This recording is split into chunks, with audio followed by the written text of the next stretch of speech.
Revelation chapter 2 verse 1 to 7. Verse 1. Unto the angel of the church of Ephesus write, This thing said he that holdeth the 7 stars in his right hand, walketh in the midst of the 7 golden candlesticks. I know thy works, and thy labor and thy patience, and how thou canst not bear them which are evil, and thou hast tried them which say they are apostles and are not, and hast found them liar, and hast borne, and hast patience, and for my name's sake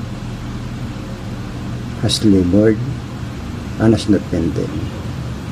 Nevertheless, I have somewhat against thee, because thou hast left thy first love. Remember therefore from which thou art fallen, and repent, and do the first work, or else I will come unto thee quickly, and will remove thy candlestick out of his place, except thou repent. But this thou hast, that thou hatest the deeds of the Nicolaitans, which I also hate. He that hath an ear, let him hear what the Spirit saith unto the churches. To him that overcometh will I give to it the tree of life, which is in the midst of the paradise of God.